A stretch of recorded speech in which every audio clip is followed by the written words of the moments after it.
switch.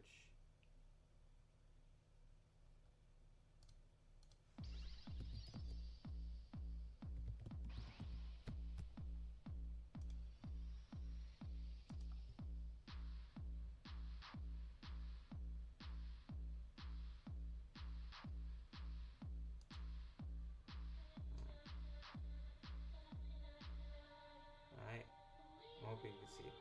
But yeah, basically, there has been this like surge in in these glasses, right? Like AR glasses that can show you things overlaid on the real world, right? You know what I'm saying?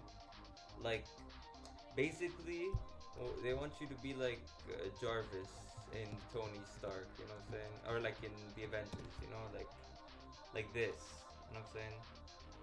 Like you're seeing this shit, but like in real life, like not on your suit. Yeah, exactly like this. Okay, listen, like they want you to basically like have this, right? That's the. Is there a thing on my phone? I don't know. It's good. Alright. But yeah, they basically want you to have this, right? But like through these glasses, right? But like it's a bit concerning, right? Is that like it's a bit concerning for a few reasons. It's still okay, don't get me wrong, it's still very cool. Like obviously being Tony Stark and like doing the Jarvis, fucking cancel my hooker appointment, you know what I'm saying? Like that would be sick, right? Uh However, and also like even with the technology of today, it's still pretty sick. Like I saw this thing, uh, that yeah, this right now. Okay, this this video is kind of, but like or like not the video itself, but like the tech in the video wasn't super cool. But this you can already see like it's just overlaid over the real world, and it's so sick. Like I recommend you watch like this video if you're interested at all in it, right? But there is there's a bit of an issue, right, with this tech. Is that obviously it's a bit of a hazard, right? Like if you have a bunch of stuff overlaid, I feel like for a while till we get used to until the technology gets good enough where it can also like maybe if the glasses have cameras, they can like use the cameras to like see that something is in front of you like an obstacle, and then it can like give an alert or like stop showing whatever it was showing so that you can like notice the thing and react or whatever, right? Kind of like how noise canceling headphones were a bit of a hazard. They still kind of are. Like especially if you're walking like near a road or trying to cross a road, is that like it'll um like some of the um, noise canceling headphones right now, they have like adaptive mode, right? Where like if they hear a noise that okay, this is a bit of a side tangent, but like so I live in dorms, right? In case you couldn't tell, and I live in dorms, and like I don't know why there's for a godforsaken reason my like fire alarm keeps going the fuck off like in God knows what hour. I don't know who is smoking some Zaza in our dorm, but like shit, man, they just be going off at like 4 a.m. and it's so annoying. So like what I tried to do one time was like put my headphones on to sleep, and since they're like noise canceling or whatever, I'm like, oh, it'll be chill. But like they can detect that there's an alert, there's like a fire alarm going on, and they just go like like they just stop working so that you can hear the alarm, or some of them even tell you like, hey, there's an alarm going on, whatever, whatever. And I mean, I think for that particular situation, kind of sucks, but but for other situations where it is more prudent, it's it's pretty cool. And I think if they, obviously the technology is very primitive, like none of this is like this is not out, right? Like he talks about it, is that like it's like it's more of like a very alpha, pre-alpha thing. Oh, this was also so sick. Where basically like you can connect with other people who also have the glasses, and then you can interact with each other in like AR space. That's just fucking cool, man. But like okay, like so other than that, which is like a pretty fixable issue, what's my problem, right? Why am I yapping, right? The thing is, like, okay, I think that like Meta has already put out some AR, and a few people have put out some AR glasses from my research. That there's the Meta, they're like, yeah, like the Meta Ray-Ban collab. There's also like the Realities smart glasses, right? Like the even reality smart glasses, which like already have some pretty good tech. Is that like it can be like a teleprompter, it can be a translator, it can be it can be a bunch of things, right? But um, the issue, right, trying to finick with my headphones to see, like I'm trying to hear myself, like oh, sorry, like yeah, basically, so like this is a pretty smart move, like trying to capitalize on a new market, on a new product. Like this is a very smart move. However, if you saw the slide I put up earlier, or the thing I googled earlier, I don't think Apple should be doing this right now. Okay, don't get me wrong. I saw the Apple leaks. In case you haven't seen them, Apple smart glasses leaks. I saw them. Okay, like this looks pretty cool. Like having, like being able to like talk to Siri's on your series, talk to Siri on your glasses, and like have it like respond to you live. You know what I'm saying? That would be pretty sick. Um, like seeing your app, seeing your messages through um, like your glasses is also pretty cool. You know, it's like it all looks very sick. However, I believe that like Apple shouldn't be touching this with a 10-foot pole when they are on the advent of closing. Now, okay, that might be a bit of an exaggeration, just a tad bit of an exaggeration. But like I don't know, man, it's scary. It's scary Apple situation right now. Hey, just for context. Hey, listen. I have an iPhone, okay? I have an iPhone. I have a, I don't know where it is, but I have an Apple Watch, okay? I'm a Apple boy, okay?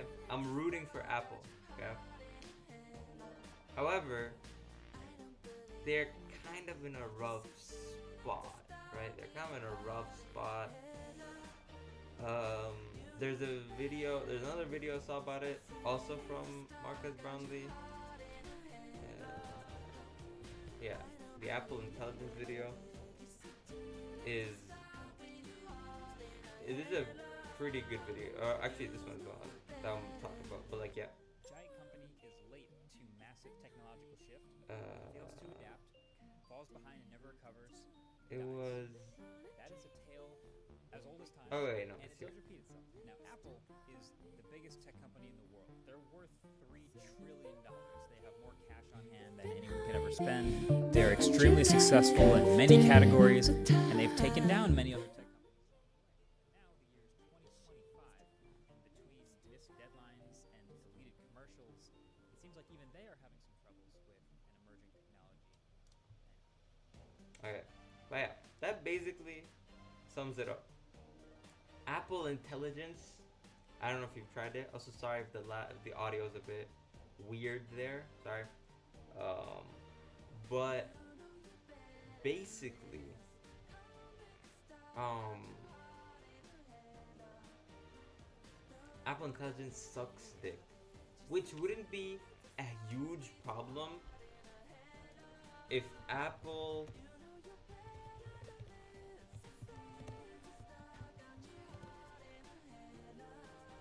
Apple wasn't fucking like glazing the shit out of Apple Intelligence in almost every ad and every ad for their new phone. You know what I'm saying? If they weren't doing that, it would slide. But the slogan for like iPhone 16 is literally "Hello Apple Intelligence," and Apple Intelligence sucks as it is right now. It sucks, and it's like barely there. Like, uh, I don't know if you know, but like basically, like on the iPhone 16 line, the only Apple Intelligence like taking like the only like good features that like it can take photos and like you have ChatGPT integration, and that's about it. Like they don't really have their own form of intelligence or like their own models or even like cool ways to implement existing models. You know what I'm saying? It's just it's just kind of sad, honestly. Um, and like low key fraud. But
of the market or like how much of the total product being produced is your product. For example, if let's say that like in the whole world there were 10 bottles of water being produced, right? Or 10 bottles of water being sold. Depends, right? How many of those bottles of water are your bottles of water, right? So in this case, like back in 2007, which is what I'm pretty sure like Nokia's was peaking, I believe. Um, they were peaking at around 50%. So basically, half of the world's phones were Nokia phones, right? And like, if we see, there's another chart over here. So this might be a bit unclear. Maybe I'll switch back to on screen for this one. So here. Right. So this light blue over here is is Nokia, right? And in 2011, it was still the biggest phone in the world, right? It was still, and that's when people even back then were like, "Oh, Nokia's too big to fail," right? It's half. It was half of the phone industry, literally half of the phone industry. And in 2011, where technology advancement wasn't as rapid or as volatile as it is today, right? So in 2011, it was 40%. Then obviously it dipped like crazy, right? But what's interesting is that Apple, right, which is this gray, right? It peaked in 2023. It peaked at around 30%, like a bit less than 30%, right? It peaked at like a bit less than 30%. So to anyone who thinks that Apple is too big to fail right now, think about how Nokia, like yes, Apple is a bigger company money wise compared to Nokia. Like the market valuation is way higher than Nokia's peak, right? But they like Nokia was it's literally owned half the business industry or like half the sorry uh, Nokia literally owned half of the market share, and they still got run over by a new innovator or a person who was able to adapt quicker, right? That's a huge issue, right? That like if Apple cannot adapt quickly, like of course they're gonna make money, right? Of course they're gonna make money. I'm not saying that Apple is gonna run out of money making things. They still have the iPad, which is very popular. They still have the MacBook, which is very popular.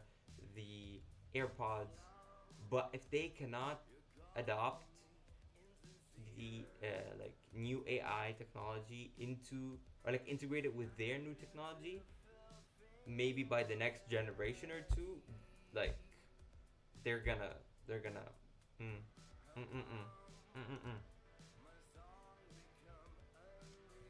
But yeah, right after that, if they can do both, I mean, Apple is literally the biggest companies in the world, right? It's the biggest company in the world.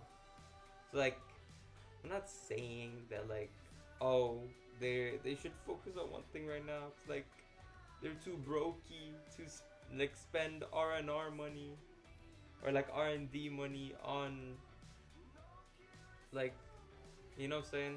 They have the money. They could probably do both. I'm just saying they better lock in. Apple better lock the fuck in, dog. I better lock the fuck in. What is this? John Pro. Oh, John Prosser is John Prosser is like a big leaker, I believe. He leaks industry. Okay, so that's all I really had to say. Oh wait, no, I had one more thing to say. So, um, Okay, this problem was brought to my attention by like a podcast called Lemonade Stand. I don't know if y'all know it. It's by like three of my favorite streamers. I believe it was, which episode was it? Which episode was it? It was this one, yeah, the Great Tesla Debate, right? It was this one, and I highly recommend you watch it if you're interested. Um, but yeah, they basically talking about, like, one of the topics they talked about is how um, Tesla has an issue, right? So like with like self-driving cars. Um, so like the sorry, basically Tesla is trying to solve self-driving. That is like the hype around self, like automated full self-driving is is crazy, right? Basically, yeah. I mean, obviously, it's pretty cool to have this, or like you could just do whatever you want, read a book, whatever, while your car is taking you where you need to go. But also this, right?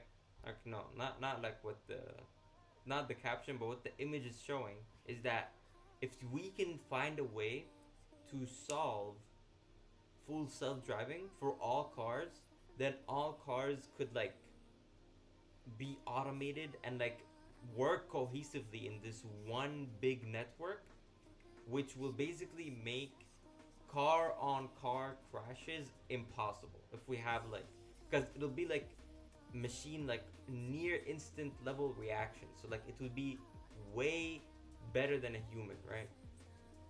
However, the issue that Tesla is facing is basically this, right? So there are two main ways that self-driving cars can work, right? Or like there are two ways that it can collect data, right?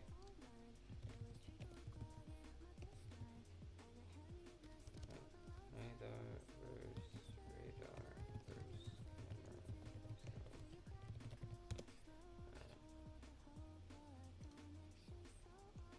But basically, right, is that so these are the three main methods, right? Or like lidar, sonar, and camera, right? Um, the main thing I believe, or the main difference is that so a camera is basically giving the the AI the same technology, right? Or like the same level of information that a human would have, right? Is that like if a human was driving, they have their eyes obviously looking, and the camera would capture whatever a human would see in the situation, and the the crux of the issue for Tesla, or for Tesla's philosophy, is that, oh, we just need to make this software so much so much better than a human, where it can, with the same information that a human would have, it can avoid crashes, right? And just drive better, right? And that could work, right? That could work, and it does kind of work. However, it's difficult to make something better than a human without giving it better than human information. And that's where like radar and lidar come in, or sonar and lidar come in.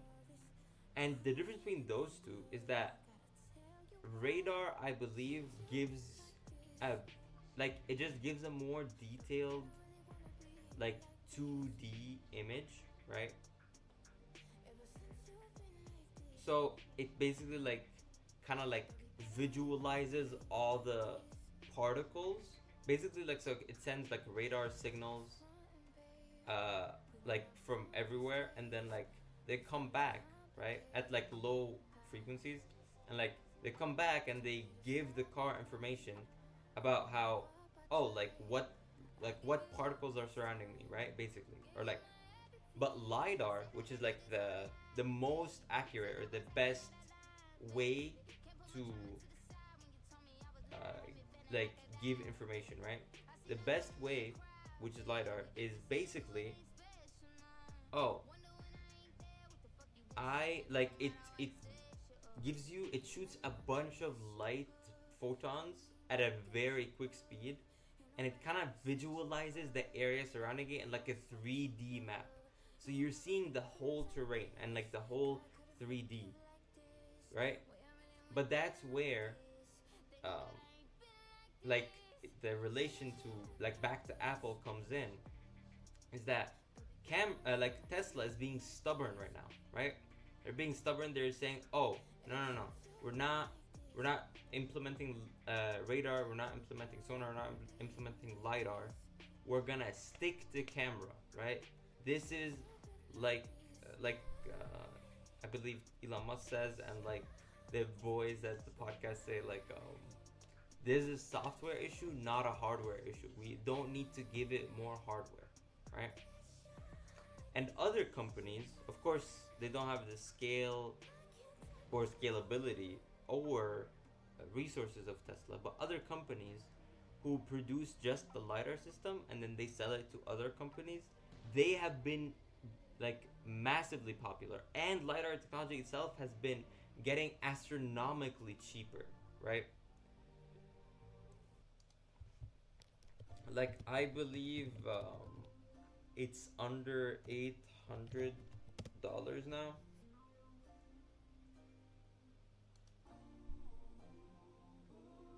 Oh, this is for airborne though.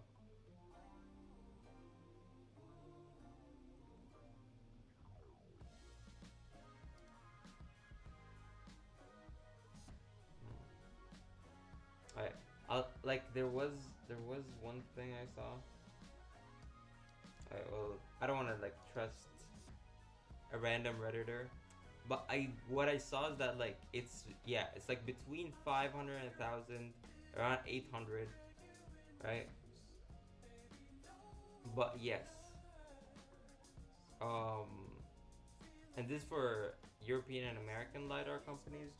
So like, all these prices are pre-tariff, by the way. These prices are pre-tariff. We don't know what the fuck's happening right now. But yeah, basically, yeah, it's around $800 for European American. Then like it's a lot cheaper for Chinese production, obviously.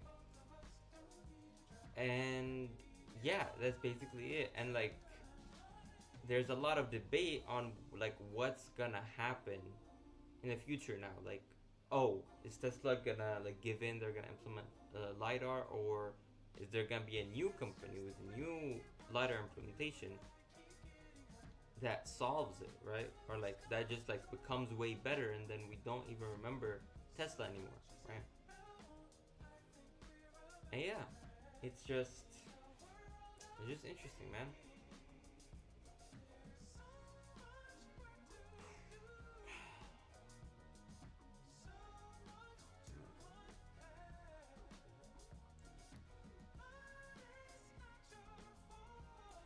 But okay, so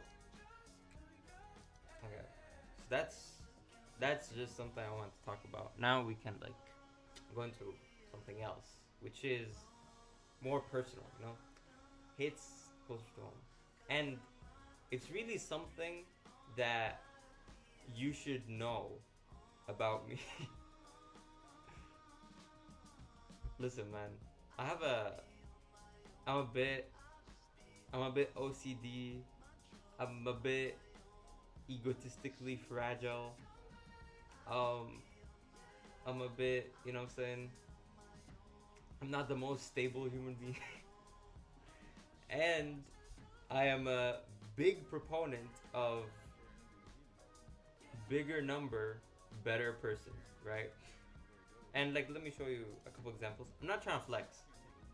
Okay, maybe I'm trying to flex a little bit, but like, um, if we go to my Goodreads real quick, you'll see that I have 1,000 books read.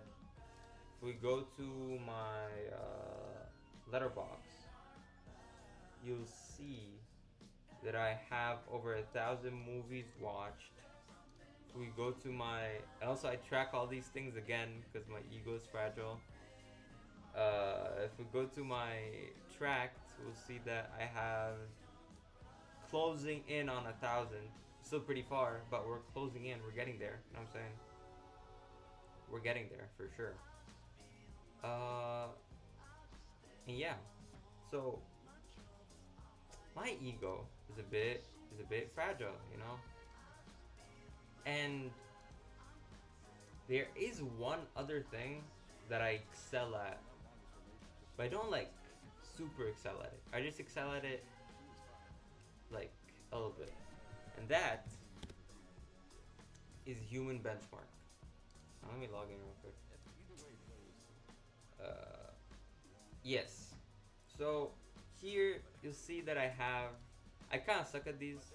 I want to get better at these. However, I have two 90.9, and these are like percentiles. If you don't know, percentiles just like how much, like if you were to score everyone in a population, how much, it's like 90th percentile would be like you're above, or you're scoring higher than 90% of the population, if that makes sense.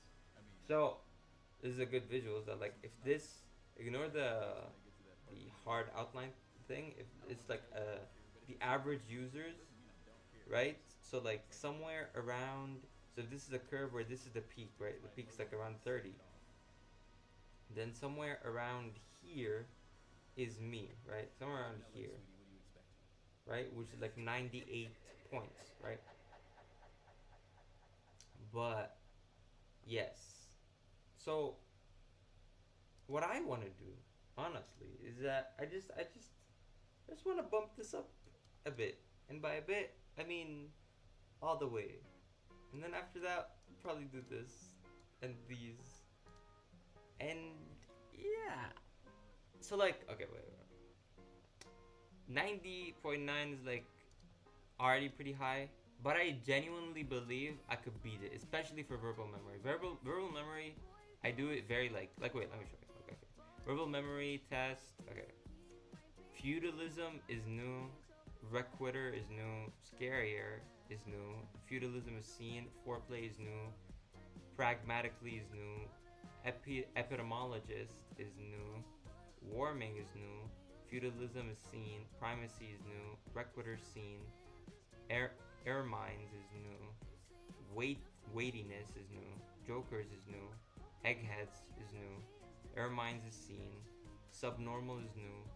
Feudalism is seen. Foreplay seen. Joker is seen. Appetite new. Ermines seen. Epidemiologist seen. Scarier seen. Pungently new. Subnormal seen. Egghead seen. Pragmatical seen. Requitter seen. Ermines seen. Joker seen. Pragmatical seen.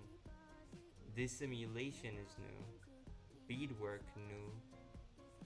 Antinomy. What does that word mean? Right, real quick. Antinomy. Contradiction between two beliefs or conclusions that are in themselves reasonable. Oh. Oh, that's pretty cool. I didn't know that.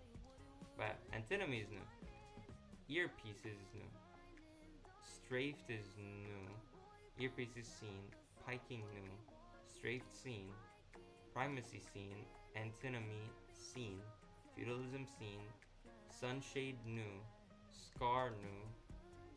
Spermatozoon new. Intends new. Warming seen. Forlorner new. Lure new. Reformative new. Polynesia new. Epidemiologist seen. Primacy seen. Dissimulation seen. Geminis new. Mulberries new. Piezoelectric is new. Geminis is seen. Pragmatical seen. Albinism nu. Egghead seen. Spermatozoon is seen. Joker seen. Epidemiologist seen. Disentangled is new. Weightiness is seen. Epidemiologist seen. Foreshadow new. Disentangled seen. Bantam new. Zoomed new.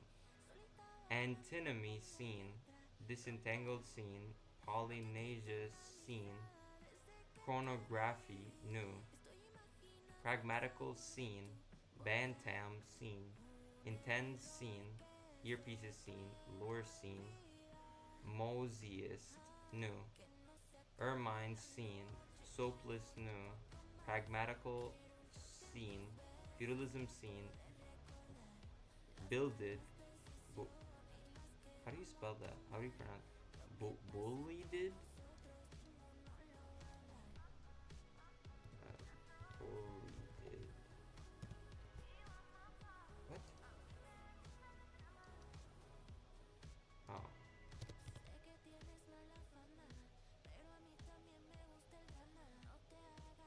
Oh. Oh, it's just build it.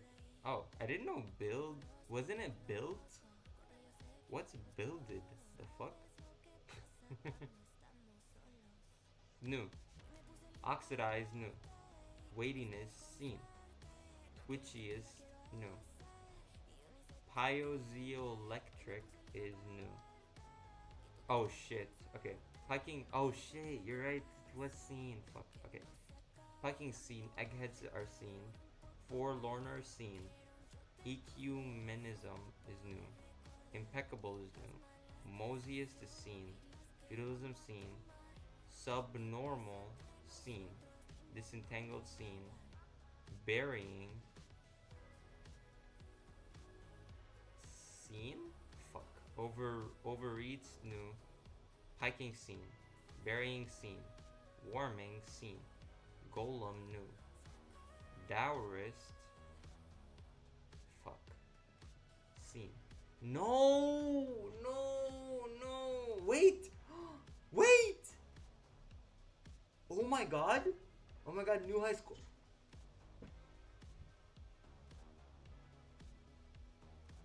Oh my god. Dude, this is not cap. This is not cap. This is not.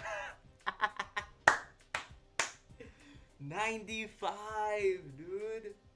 90 fucking 5. Damn. That's incredible, dog. That's so good. Damn. Wait. Okay, wait. Should I play each of these once at least today? I want this just to be like. Wait, I need to change this.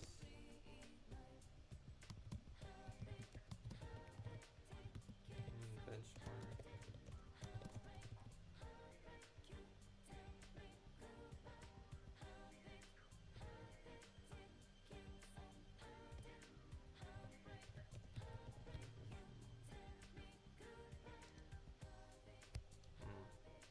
Alright. But like, okay. You know what? For today, I'll try to play all of these like just once, just to like give you an idea. Also, like for anyone who doesn't know them, I want to show like how these games work, basically, right? So verbal memory, in case you didn't get it, is that like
it's the same thing.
Let me stop my music for 1 second. Hey, I appreciate you, man. I appreciate you. Let me know if the YouTube is too loud or Not too. since the Civil War had the country been so divided as it was over the Vietnam War. But in 1982, when the Vietnam War Memorial was unveiled in Washington, It's a little things began to quiet. The YouTube. change. Is it better now? Now it's even acceptable for Hollywood and television to deal with it. And what's more, on some 400 college campuses across the country, students. It's really quiet. Okay, sorry. I bumped this up. What if I bump this up for me?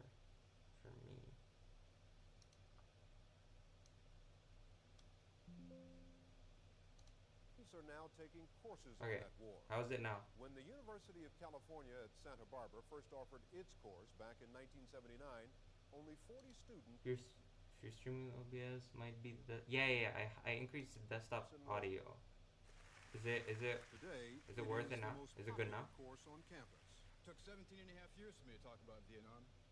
2 marriages, suicide attempt, drug overdose, Alright, cool. abuse Sorry. of alcohol. The list goes on. Alright, let me start from the beginning. Sorry. 60 Minutes Rewind. Not since the Civil War had the country been so divided as it was over the Vietnam War. But in 1982, when the Vietnam War Memorial was unveiled in Washington, things began to change. Now it's even acceptable for Hollywood and television to deal with it. And what's more, on some 400 college campuses across the country, students are now taking courses on that war.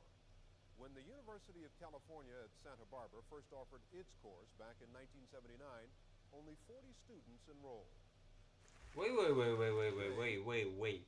Already, wait. The first course was in 1979? When the fuck? Wait. When did the Vietnam War end? Wasn't it like 1980 something?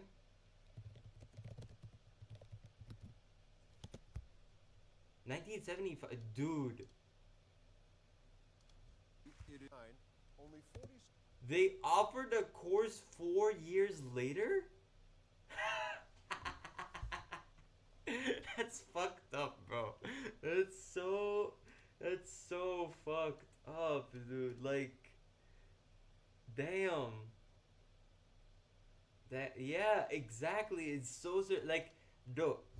This is why capitalism. Mm-mm-mm. Like, not gonna lie. If we were in a like, show some decorum, man. Show some respect. The people whose families died haven't like, we're still grieving by then. Imagine someone like took the course because one of their family members died in Vietnam War and they were like, "How dare you do this to me?" That'd be insane, dog. That would make a good movie. Shit, I should write that down somewhere. Wait, hold up, man. Hold up. Students enroll.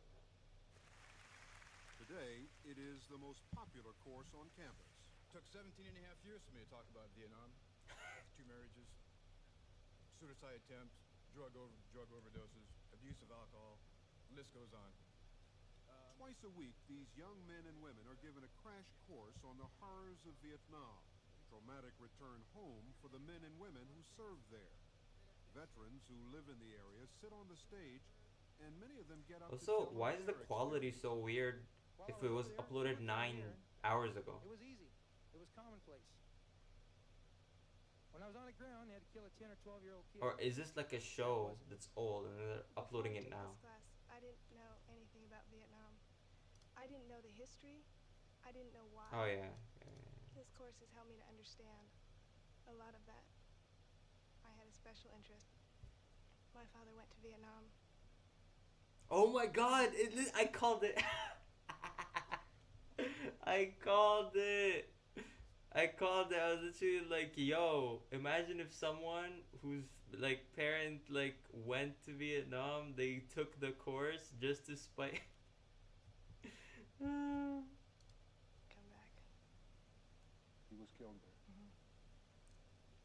I But called what it. makes Okay. this course Also, special is also, their I shouldn't be popping off to. Right? For I the should last stop pausing. 3 years, I the shouldn't be class has popping made off to someone's parent pilgrimage to died. the Vietnam R.I.P. Memorial in R.I.P. Washington. I'm sure he was an honorable soul. It was there that Kelly found her father's name. The students go so Oh they my can God. experience it firsthand, so they can learn. There's a lot of Dang.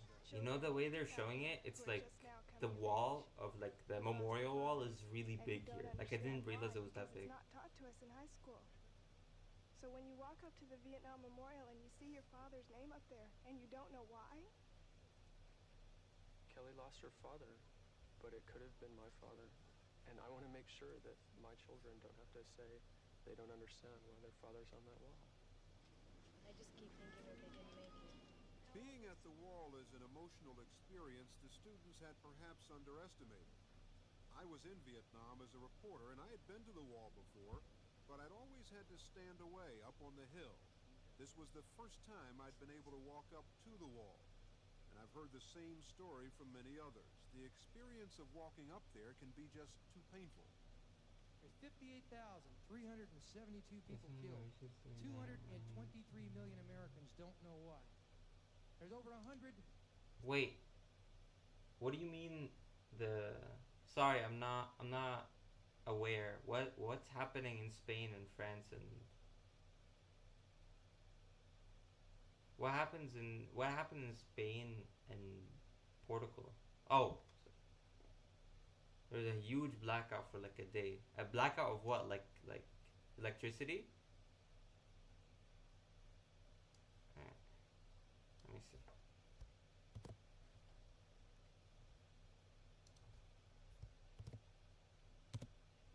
And this is a special edition, part of CBS News' continuing coverage of the blackout Oh. of 2003. Much Damn. of the northeastern United States is without power tonight. Millions and millions of people. Wait, we in had big here? cities Are and you suburbs wait, where are of you New watching York, from if you don't mind me Detroit, asking? and in Canada were caught by surprise in the middle or late afternoon when the electrical grid suddenly Oh, crashed, that's so cool. stopping everything that depends on electricity to run. Here in New York City, the only thing to do was walk. Workers, those not trapped in buildings, high-rise or otherwise, or subways, flooded into the streets, trying to make their way home. Post 9/11, the first thing everybody asked was, is terrorism behind this? The answer, officials say, absolutely, positively, no. But they are not sure yet exactly what knocked the power out. CBS News has a team of correspondents. Wait, so this blackout was like in Spain, France, Portugal, and America. That's so insane. Was deployed to bring you full coverage of this still developing story. We begin here in New York with Jim Axelrod. There's limited communications here in the tri-state area. If New York City is not completely paralyzed tonight, the going couldn't be much slower. With no power at rush hour and the police... Oh, I see. Pedestrians are directing traffic. It's massive gridlock. The cell phone's not working, telephone's not working. It's like you're in the wilderness, you know? And this is New York City. At this point, it's suspected a power plant problem in Buffalo shut down power in the New York City metropolitan area. And No, it's crazy. People, like this statement, like this guy. Did a power plant problem? It's like you're in the wilderness, you know? And this is New York City. Yeah, it's like you're in the wilderness and this is New York City is like such a crazy thing to say. Cause like, okay, like what, realistically, right? What, like in 2003, they didn't have smartphones, right? They didn't have smartphones, they didn't have Wi-Fi, right?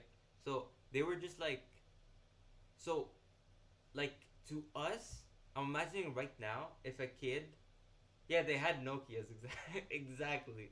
Like, to what I'm imagining is that like to a kid right now, if the Wi-Fi went out, they would have almost the exact, like if there was a worldwide Wi-Fi blackout, right? Just Wi-Fi, nothing else. The kids of today would be like, oh my god, it's like we're in the wilderness, right? Because like the whole digital world has become so, but like in 2003, like Wi-Fi today is the same as electricity in 2003, and that's kind of, I don't know, that's kind of crazy to me. Point. It's suspected a power plant problem in Buffalo shut down power in the New York City metropolitan area and up the eastern seaboard into Canada, as far west as Detroit. You can see the gridlock on all the downtown streets. This is what Cleveland looked like, where power was out as far as Akron, hospitals on backup generators, and the train to the suburbs were down. Underground in New York City, in the subways, alarms sounded and people were pulled to safety. The lights started blinking, the train stopped. Then all of a sudden all the lights went on. They told us it was the AC failure, then they told us it was the DC failure, and then they told us it was the citywide failure. People started panic, you know, we couldn't breathe. With the 7 million people who use the subways in New York needing to find another way home, the streets and sidewalks quickly jammed with people walking across bridges and out of Manhattan in a state of confusion. Damn. Like all these other people, just looking around, don't know what's going on, don't know what happened. The last time New Yorkers saw pictures like these was the first thought on many minds. I had the stupidest fucking thought. I was like, damn. How are these bridges, like, if they're just built for the cars to drive over them? How are they sustaining all the weight of these humans? But then I was like, it's built for the people who are, like, for the cars that contain the people inside. It's creepy. I'm getting a flashback from September 11th. I don't like this. I mean, the first thing that hit me was 9/11. I thought something was wrong. Damn. I got nervous. But fairly quickly, the Federal Energy Regulatory Commission said it was not terrorism. And the mayor of New York agreed. We have a careful plan which we've rehearsed and practiced to deal with exactly this emergency. And as of this moment, virtually everything that we had expected to be able to do, we have done. Of course, the number one question now is, when is the power going to come back on? That depends on what part of the Bro, this guy, question now is, fucking, he wants to be famous so badly. Of course, the number one question now is, when is the It's power like, going to yo, come back on? That what's depends on up? what part of the Northeast you're talking about. There are reports in Ohio that it's already on. The mayor of New York is talking about a few hours. The man who runs the utility in Detroit says maybe longer, late this evening, possibly into early morning. But Dan, at this point, everyone's talking about hours, not days. Dan? Jim Axelrod reporting live from the streets of New York. Now, the region stricken by this power outage is enormous. It runs from New York, sending... I was literally about to say that. Okay, if I'm being honest, okay, like, do you know how Howard Stern is what? Like, how he is in general. Like, yeah, I know.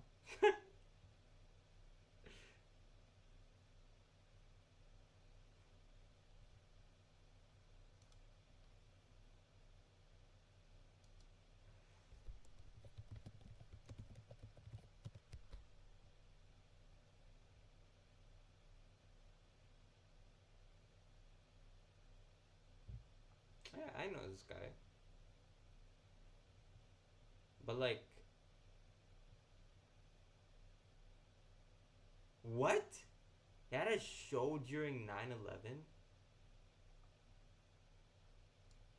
What do you mean he had a like he was playing while 9/11 was happening? Hey, I should make a. I don't mean to interrupt the fun, but this is a breaking news story, a serious news story. What? A plane has crashed. Hold it into the World Trade Center. You're kidding! The World Trade Center is on fire, which is the. What is going on? Really? Let me look out my window. It's the tallest. Just heard you say that John made out with Pamela Lake. Look out the window. You can.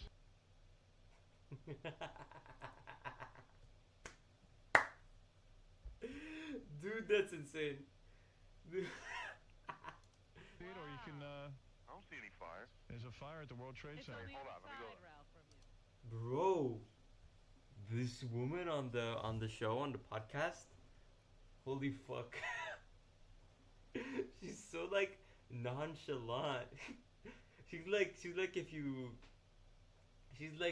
if you had like a cousin and you told her, "Oh my god, my baby said my name." And you're like, "You're kidding." Really? Oh wow. Oh wow. But then like the cousin doesn't give a fuck, you know? They just like, but they trying to make it like they give a fuck cuz it's like a really big thing for you, but like they don't want to burst your bubble. Take a look, seriously. Holy crap! You know, Howard, I was just there. I was at a wedding right there. It was it like one of those private planes? Thank God you're alive. Dude! Do you see it? Dude, it's the top. Oh my god. I gotta go out on my roof. This is incredible. The whole thing is. What dude? Dude, that's insane. Oh, that's incredible. Oh my god, dude. To be fair, to be entirely fair, people probably. I mean, not a little fire. No, it's huge. Oh, it's huge. Yeah. The plane hits a building. I gotta run. How did that take so long to happen? I'll call you back. Right, I know. I'm always amazed. Because you know, a plane once crashed in the 40s. A plane crashed right into the Empire. They're talking about it like they just excavated a fossil out of the ground, bro. Like they're looking at like they're 60-year-old white people, which they probably are. But they're like white people looking at like a water fountain. They're like, oh wow, like the engineering of this. Like, how did the plane get inside the building like that? Like, oh my god, that is so beautiful. Oh my god, I'm so amazed. Like, kill yourself. Right. What kind But of what right? kind of plane? Was it a private stupid plane? I don't have any more details. I'm following Private the story. stupid plane. Was it one of those like terrorist kamikaze attacks? You know what? He's preparing to. Let's get back to you. This is fake. There's no fucking way. There is no fucking way. He said, "Oh yeah, it's not a terrorist kamikaze attack, is it?" There's no shot, bro. For Dan This Rather. is so That's crazy. Why he's being very serious. Yes. Taking over This is that my slot. audition. We go now to Sandra Rodriguez, who is on the site at the World Trade Center. Hello. Sandra? Hello, Howard. The fire is going very rapidly. Yeah, I'm going to be taking over Dan Rather when he retires. Hey, Howard. But it's a very serious story. I mean, I'm sure there's...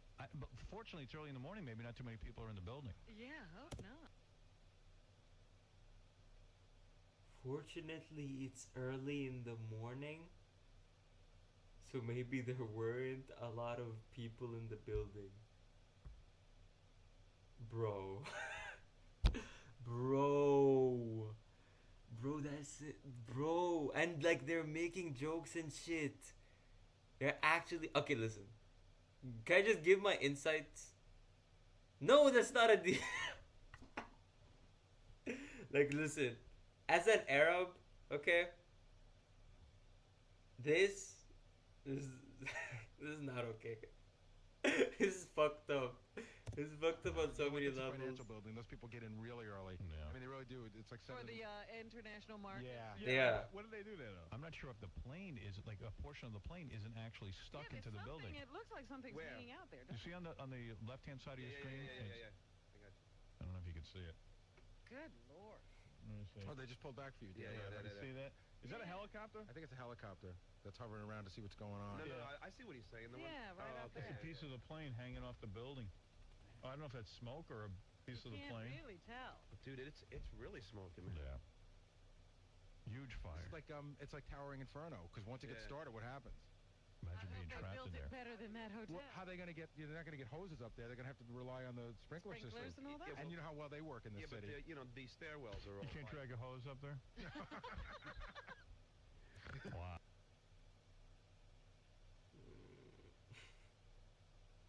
No, no. They don't let the hose into these fine establishments. It's too fiery, you know. It's too it's too smoky in there. You know what I'm saying? It's too hot for the hose. Wow. Kill yourself, man. I don't even know how you begin to fight that fire. No, I don't think I did. Like, did you pull a butt? You gotta watch your monitor. They're gonna play back. There was just an explosion. What was he gonna say? You gotta watch A your monitor. butt They're gonna play back. There was what? just an explosion. Oh, let me see. This is. But what happened, Tom? What do you know? I mean, all I know is that apparently a plane. I've heard Channel 2 describe it as a. It looked like someone was driving. A drunk driver driving a car flew into the building. Was it a terrorist attack? Look at that! Unbelievable. A drunk plane driver? See what's going on at the World Trade Center, and about there's Wow, an look explosion at that just that. happened. 20 It's seconds. even lower now. The explosion. Looks Yeah. like a movie. It is. Yeah, it does. It looks like a movie special effect. I'm telling you, it's Pam Anderson's jet. Oh, stop. Finny, what are you talking about? We're not trying to be making a. This is not even a joke. Wait, hold on. Is the other one? Okay, flying now? these are like. What was the Gene Simmons thing? Gene Simmons blew up. Oh yeah. Okay, so like, hey, listen, this is not a joke, okay? I can talk about my hose, but this is not a joke. You know, this is serious business. You know, me and my hose will have to find another World Trade Center to fucking bro, to fucking. Like, this is Let me nah. see that again. This is serious. Pull it up again. Is it in both buildings? Does it look? Yeah, it looks like the other buildings on Watch this explode. caught now. Well, yeah, this is gonna. I mean, this is gonna be massive. Are there people in the building? There's got to be people in the building. No, but I mean, I don't know who said it was Gary or John, but you're right. I mean, how does the fire department deal with this? I don't know. Well, they said emergency crews are rushing to the scene. That's a hole like the Oklahoma City hole in a building. You know what I mean? Yeah. There it is. There it is. That's a hard. That's flames, man. See, That that's really the second does building. So Oh my God. No. no. The one on the Second building's on fire. That's right. No. There's a hole in it. Surely they didn't hit two buildings. That's a reflection. Surely they only could hit one of the buildings. Thank God, you know. There was just a rumor. Somebody just called and said that on CNN. A second plane just crashed into one. Stop it. A second plane. Wait a minute. There are two buildings, and that is lower. So it's a terrorist attack, No, isn't they it? just that's what they're saying. It's got to be. Somebody just called in. Oh with that. my goodness. Oh no. A second plane might have crashed, and a second building is on fire. Why does everyone go to the World Trade Center? What do they do there? It's a big target. Landmark in New York. Well, it's the biggest landmark in New York, really, isn't it? Next to It's Gary the tallest. Oh my God. And it's a Bro. place where people can be killed. Like, you can't take down the Statue of Liberty. Nobody's going to be killed. Bro, like, I'm trying to imagine if I was in this situation. I feel like if I was in this situation, I would also be like trying to make jokes and like make light of the situation just to like deal with it. You know what I'm saying?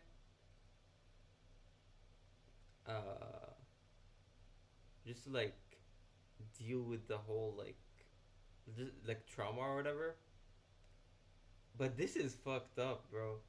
Like I don't know. Wait, okay, we'll get back to this, but I kind of want to see like how cuz this is like from what I'm reading here is that like he's reflecting on it maybe. So like I want to see. There's something you don't bring up in the book, and I think it's to me anyway, it's a big turn, and I don't know how you feel about it, but 9/11. I remember on 9/11, no comedians, none of us were on the air. We couldn't be on the air for a while. But you narrated it as it happened in real time and reacted. And I thought of you as you're not a CNN broadcaster. You're not that kind of broadcaster. I think of you as more of a late night comedian. I thought Howard's more like one of us, and you were reacting in real time to it, and your response to it's incredibly honest. And I know that you've subsequently played it on the anniversary, and it's really powerful, and it's hard to listen to. Yeah. Because it's such a painful day. I can't listen to it. But I always thought that that was a moment where, against your will, maybe prematurely, maybe you were ready for it, but you didn't want it, you were forced into this situation that you had to take us all through that day. You were on the air, and you did. And it sort of That's actually a good point. It was an advanced look at where you were going. Does that seem like it's possible? It was a horrible day. I'm sitting there on the air. Someone comes in and says, you got to put the TV.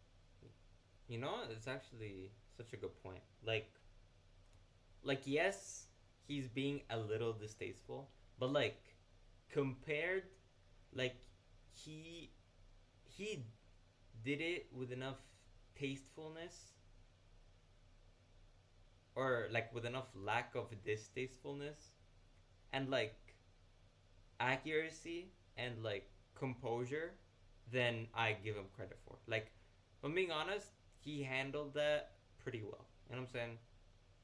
Like, yes, he was making some dumb jokes, but like, he's a comedian. Like, that's like his spin on it, I suppose, or like that's his way of interacting with the world. But yeah, I have to listen to the rest.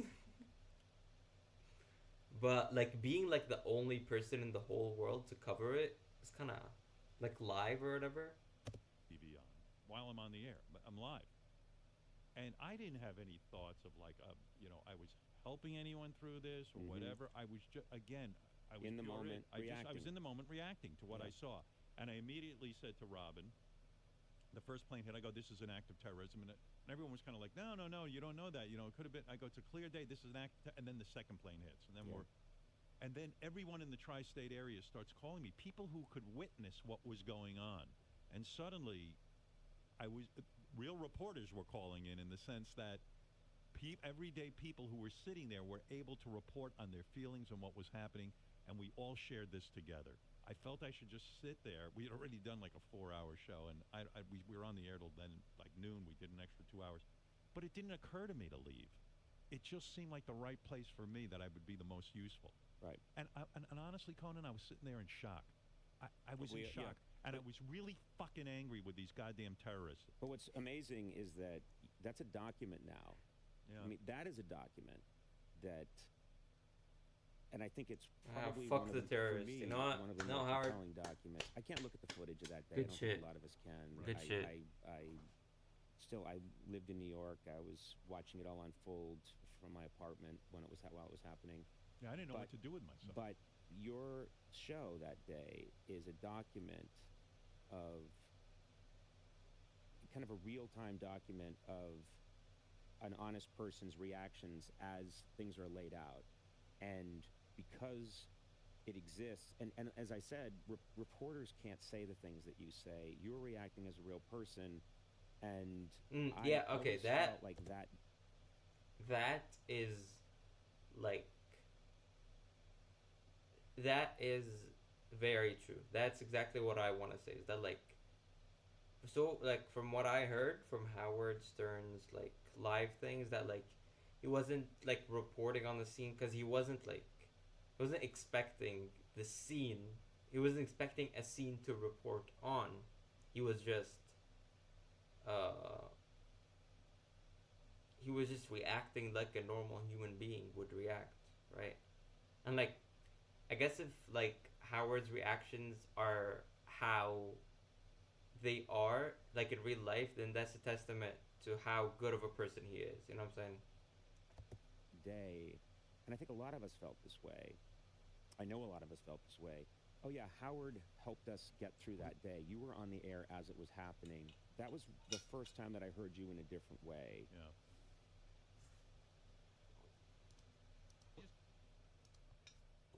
Oh my goodness. A second plane might have crashed, and a second building is on fire. Why does everyone go to the World Trade Center? What do they do Look, there? it's a big target. Landmark in New York. Well, it's the biggest landmark in New York, really, isn't it? Next to It's Gary the tallest. Oh my God. And it's a place where people can be killed. Like, you can't take down the Statue of Liberty. Nobody's going to be killed there. Hey, maybe I should put the sound on. Yeah. We got Channel 2. Yeah, give me some sound. What's all that stuff? Hold on. Is it, that's flying in the air. You see That that? looks like papers or something. Well, yeah, there's going to be a lot of debris and stuff.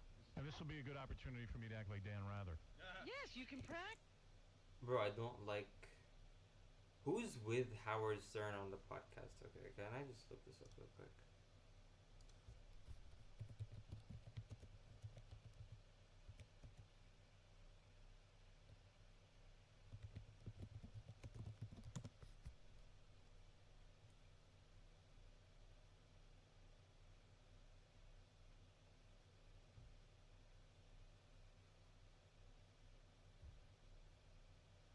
Wait, what is B? Oh, hi, welcome back. What is this? Wait.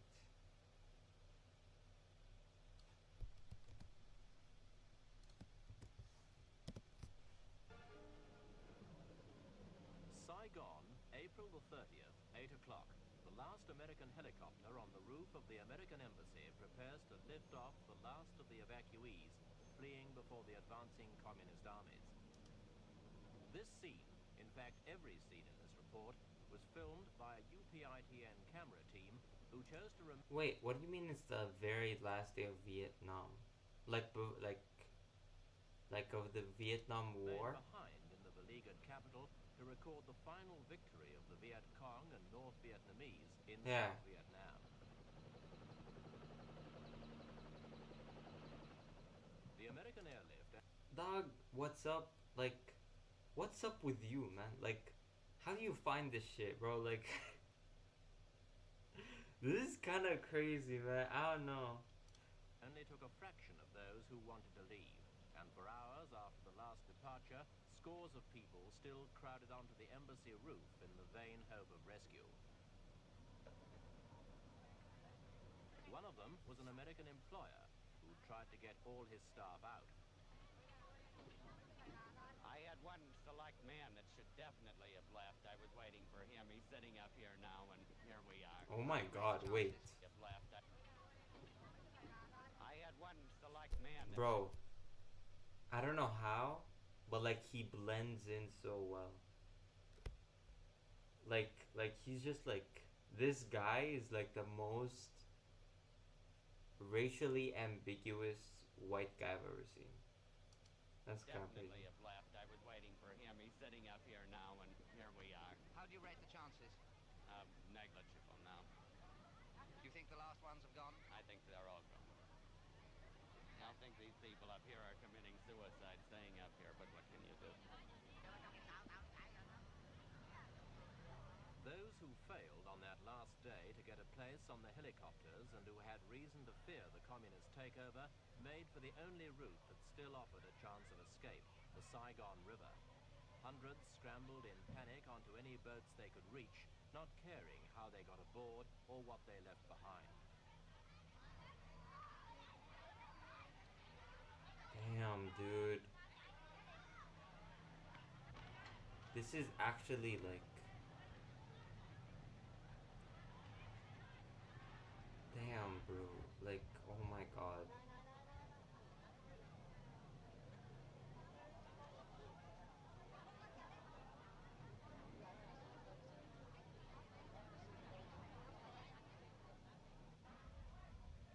For all of these people, it was in fact a voyage in vain. The communists had already captured the port of Vung Tau at the mouth of the river. Damn. Wait, I didn't know that. Wait. So it's By like... an ironic coincidence, as the overloaded ships cast off, their passengers watched helplessly as the last flights of American helicopters passed overhead, making for the certain safety of the American fleet out in the South China Sea. Oh yeah, of course, dog, of course. Like, of course they go like, oh yeah, like, man, this is one thing that America does. Is like, in my opinion, it's very smart, but like people keep like falling for it. Literally, like, they keep doing these things that are favors, like favors to the world or favors to someone, but in reality, they're not favors to anyone. They're favors to themselves. They're just disguised, or maybe there's like some little benefit that's just like a side thing to them. But people some or like not now, like right now everyone knows. But like back in the day, people would just be like, oh my god, USA, oh my god, you're so generous and strong. Oh my god, can we can we be in a union together? Oh my god, thank you USA. Oh my god, can we like trade? Oh my god, like fuck you. Back in the city, normal This is patterns of so behavior broke devastating, down. bro.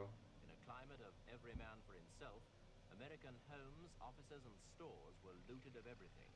The American embassy was ransacked in a matter of hours, despite a government Hell warning yeah. that looters would be shot on sight. What wasn't worth taking was simply junked on the streets. Hell yeah.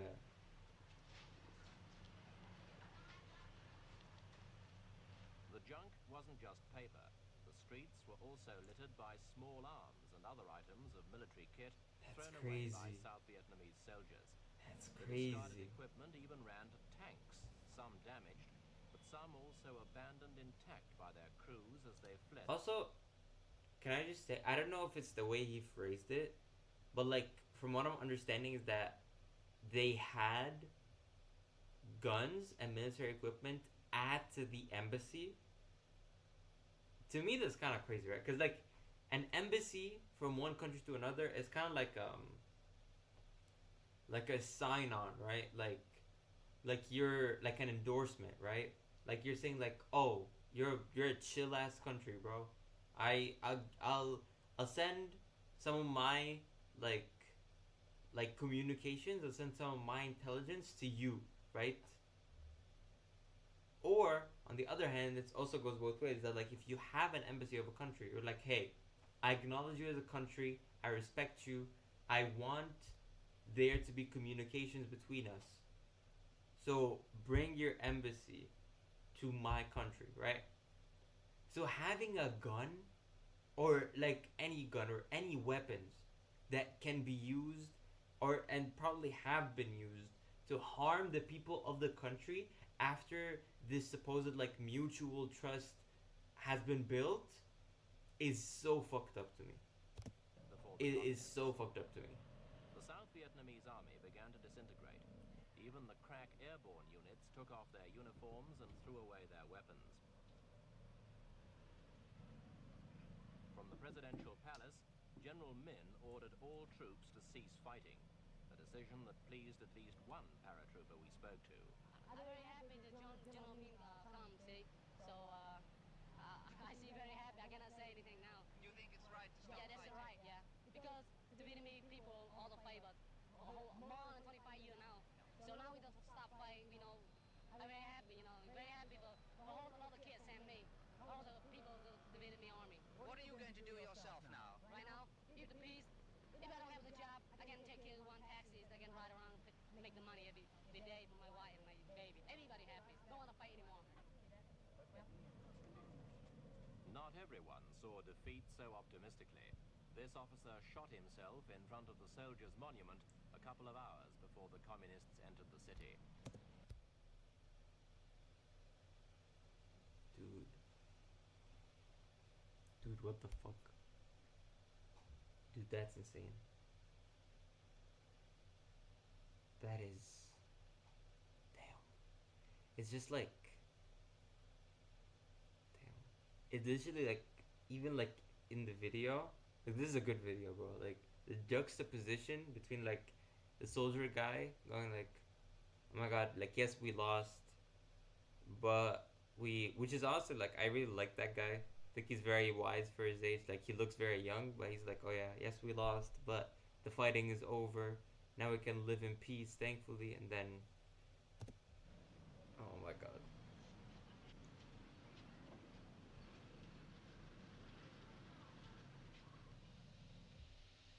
And then, shortly after midday, came the climax of 30 years of fighting.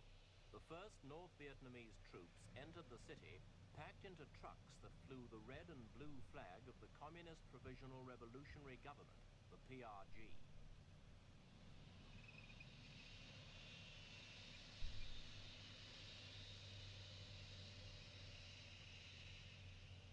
Minutes later, their Russian-made tanks smashed down the gates of the presidential palace and took up positions in the grounds.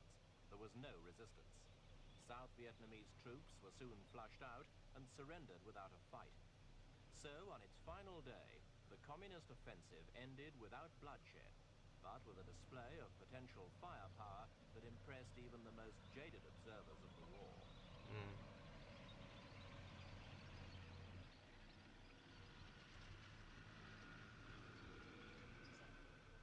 The new masters in Saigon, or Ho Chi Minh City as they called it, were clearly delighted.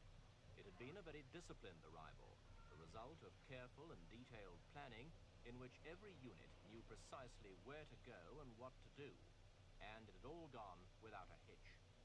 Also, like what they're saying here is kind of like very interesting. I think, I'm not sure where I heard this, but it was something like you don't oppress people by nuking them. You oppress people by showing them your nuke. If that makes sense, it's more the fear, the creating the fear is almost more important than weakening the enemy.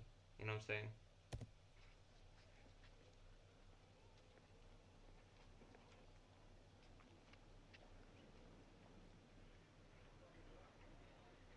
Inside the palace, General Duong Van Minh, Big Min, South Vietnam's president for only 2 days, formally capitulated. He greeted his communist captors with the words, "You have come, the revolution has come," and then declared he was handing over power to people who deserved it more than he did. He was led away with his government ministers to... Damn. That's such a cuck move, I'm sorry.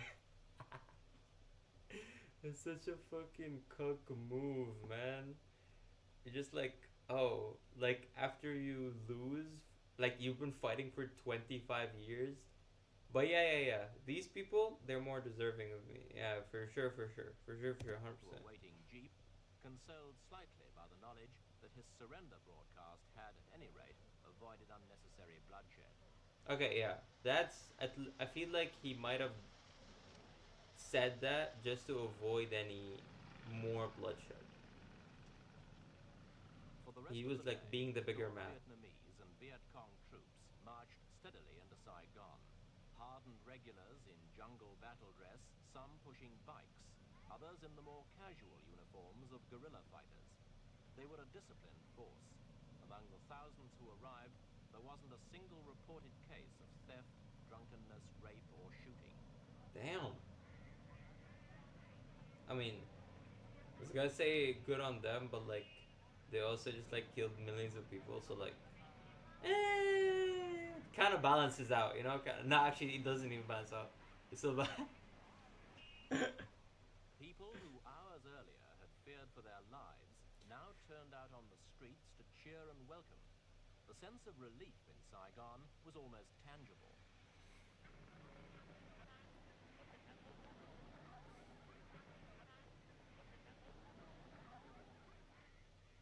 The victors Can I just say, no country that America has invaded has ever had this response, or has ever had like reports of the military being this organized, this disciplined.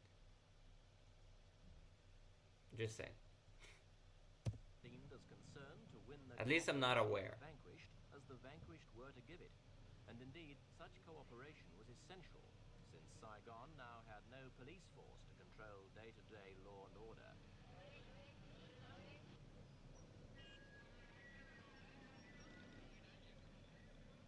The relaxing of tension made for an almost holiday atmosphere as the celebrations of victory got underway. The first demonstrators on the streets were the Buddhists, many of whom had long opposed the military regime in Saigon and the involvement of the Americans in the war.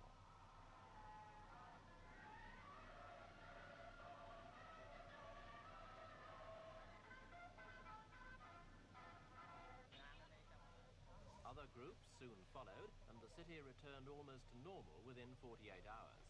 The new rulers issued warnings that looters would be shot, and the lawlessness of the last days of South Vietnam ceased immediately.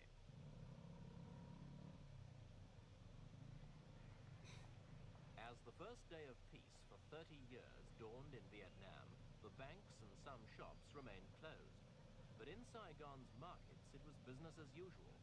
Prices of meat and vegetables rose slightly in the first 2 days of communist. Bros,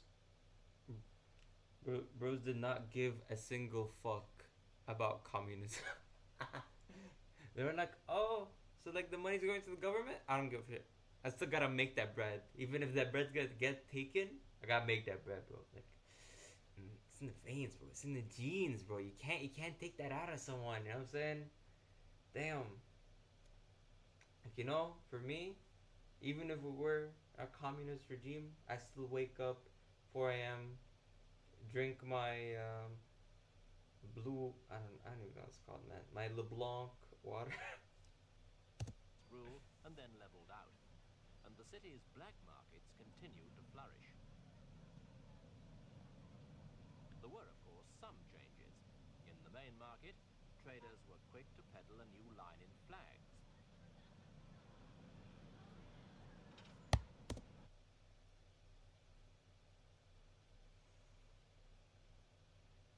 They were quick to peddle the new line and flags. Honestly, that's so based. That is so. Hey, if they didn't do it, someone would. You know what I'm saying? Like, that's just so based, man. That's just so based. This is just gangster. Like, literally, the day you get invaded, you sell flags of the invading country. That's so based. With virtually every building and home being decorated for the forthcoming victory celebrations, demand was brisk for the red banner with the yellow star, the national flag of North Vietnam. Lapel-sized liberation flags were also a popular choice, along with the ubiquitous posters of the man whose dream was now fulfilled, Ho Chi Minh.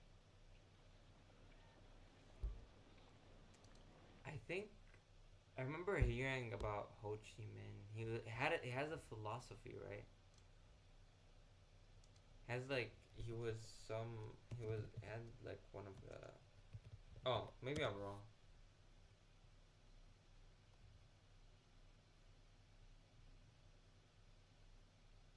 What's his dream? To become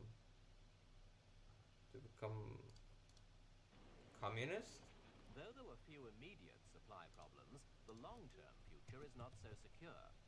Saigon may, for example, become a city of bicycles like Hanoi and Peking. Petrol is scarce and costs the equivalent of up to $10 a gallon on the black market. Since nearly all South Vietnam's needs were previously met and paid for by the Americans, fuel is certain to become even more scarce and expensive, and it can't be long before most of Saigon's Hondas are driven off the streets.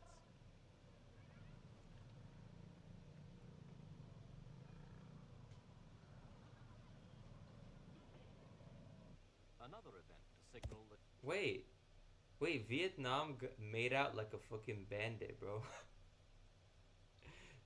Like, they get they get resources from the Americans, and they get invaded by the other global superpower. Like that. I mean, obviously being invaded is bad. Like, patrio,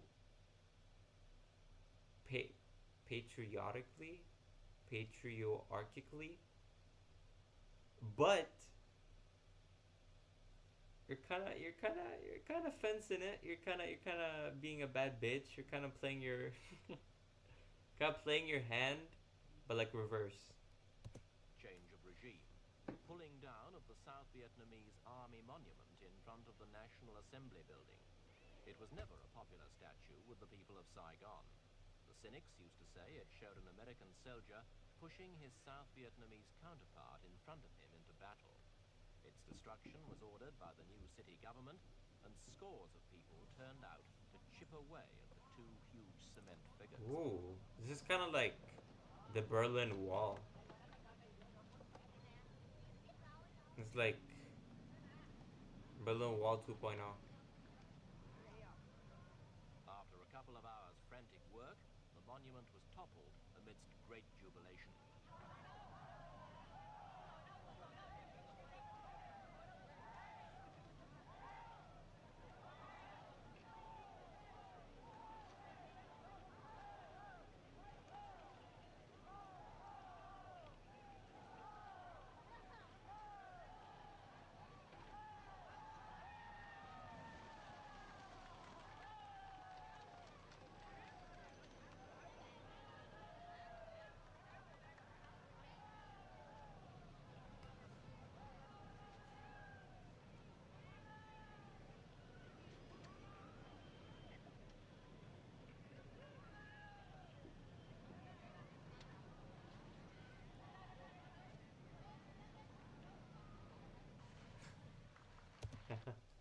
That looks like Egypt's flag, low, high, mid. Wait.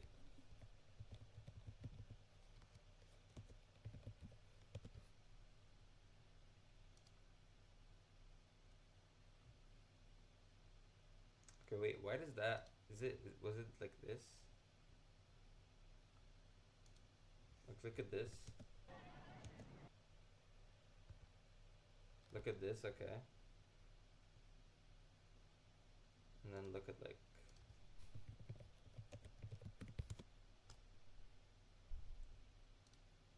Know what I'm saying? Know what I'm saying? Know what I'm saying? Know what I'm saying? Also, I've always thought this was kind of weird, but like, on a random tangent, like, you know, like, the communists,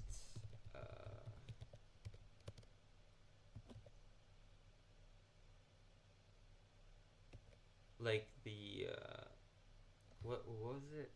Like, it's like communist chant.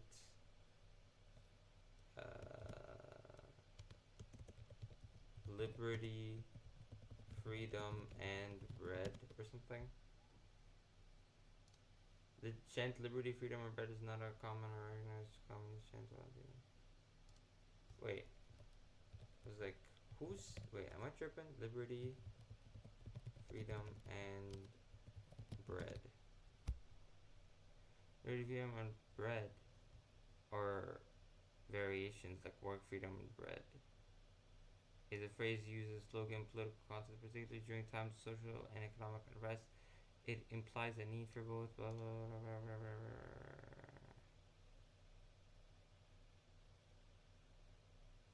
blah. Okay, wait, cause like, am I tripping? I think okay, I could be wrong. My sources are off, but like I remember an oversimplified video.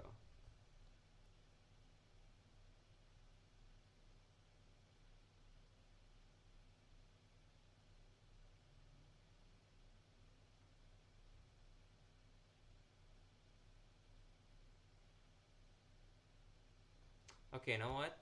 I'll find it. And I'll come back to you with a really insightful thing. Okay, I promise. I promise. Hey, I'll write it in my notepad. Communist takeover, some schools reopened. At this one, a black uniformed communist cadre began the first course in what's officially called re-education. Crowded round her were the students who would later reenact the liberation of the South in what's become the traditional communist propaganda play. The Americans and their evil reactionary allies against the People's Revolutionary Forces.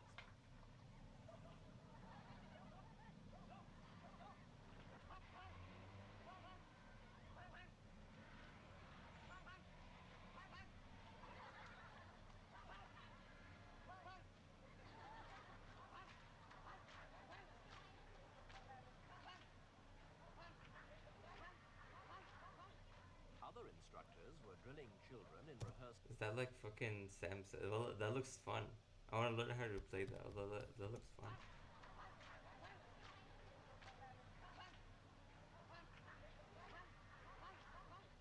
Other instructors were drilling children in rehearsals for the parades and demonstrations that would form a large part of the official victory celebrations to be spread over 3 days. In the past, many students avoided conscription, especially if their fathers had enough money to bribe the right officials. But Hanoi was calling the tune now, and everyone had to march to it.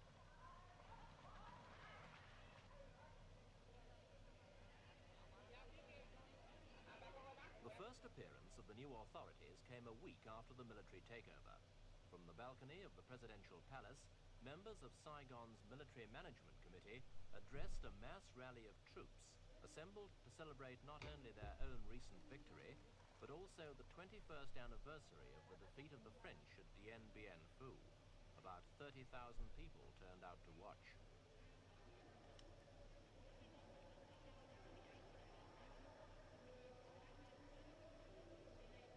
After the speeches, the inevitable parade, led by posters of Ho Chi Minh.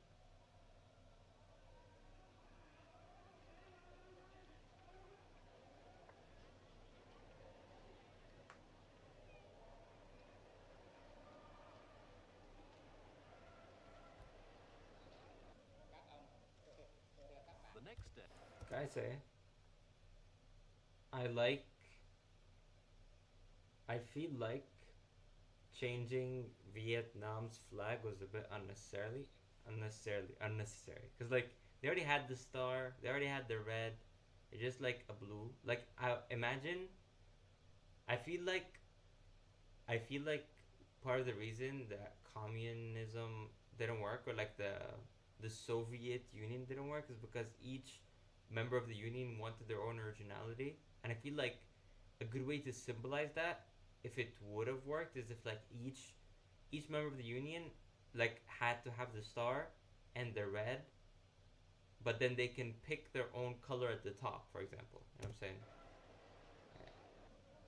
Or at the bottom, you know, Next day, a foreign switch in journalists the had the middle. opportunity of getting to know Saigon's new leaders better when the committee's chairman, General Tran Van Tra, held a press conference. Through an interpreter, he left no one in any doubt that he'd taken over all aspects of the city's affairs.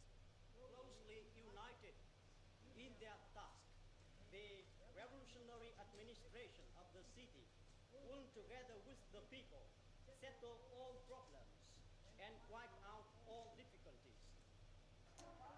A week Wait, later, I wonder what was the Soviet Union's like official language? Was it English?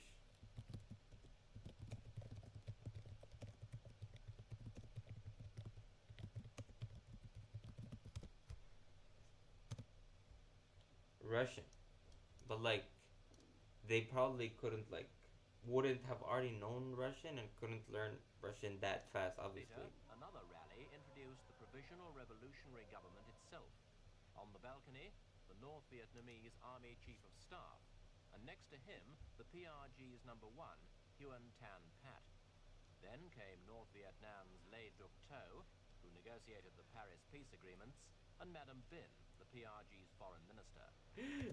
I think it's so funny to like, so as someone who's like, these are like people who are like monarchy celebrities or whatever, as someone like the country just got taken over, and you're almost like shaming them. You're like, oh, look at yourself, look at what you've done, look at yourself.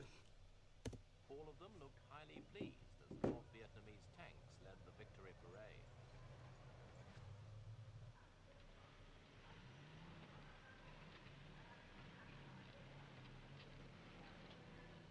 A whole division of troops took part, 10,000 men. But as North Vietnam always maintained it had no troops in the south, every soldier in the parade wore the badge of the PRG.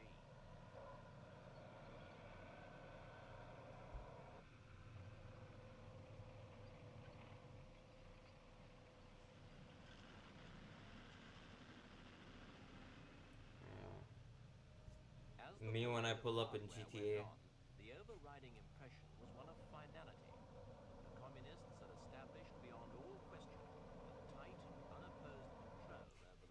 we got Vietnam War before GTA 6. Oh. Shit, okay. Without the huge American investment that supported its economy, South Vietnam will need the help of all its people to make the inevitable transition to a socialist system. And though the conquerors will brook no political opposition, they will probably hope for genuine cooperation as they move away from the art of war and towards the less spectacular but more complex art of government. I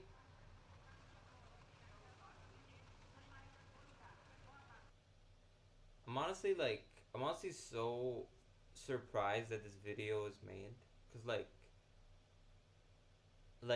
as two countries that were like warring just let uh like on the Soviet Union side to just like let and probably escort an American reporter into the country you literally just invaded from America's support, like from America's grips, you took it. And from America's side, to report the Soviet Union in such a favorable light are both kind of crazy. I think it's because they're both trying to be like subtle about it. They're both like, "Oh, we're not warring Soviet Union. No, they're just evil pieces of shit, and they're trying to steal your money and conquer you, and make you a little bitch." But they're not. We're not warring. Of course not. It's kind of like what Trump is, or like what Biden was doing with China, where like he would say, "Oh, China, oh, Xi Jinping is which is China's ruler. Xi Jinping is a dictator." Then Xi Jinping would like turn on, "Huh, me?" And be like, "No, no, of course not. We're not warring. Of course not." Then he would turn around again and be like, "Yeah, but he's a he's a dictator." Literally, it was back to back. Like like one day he said, "Oh, he's a dictator," and the day after they met, and the day after that they're like, "Oh, he's a terrorist." Or he's a dictator. Sorry, but yeah. Anyways, chat. Uh, that was I don't want to say fun, because honestly it's not. But that was very interesting, very insightful, very good first stream, first stream back. Yeah, I gotta dip. Honestly, after all that, I kind of I need a mental reset. But like, it was very good, very good videos. Thank you. What's up for sending those. I really appreciate you, dog. And yeah, thank you all for watching me. And yeah, good night.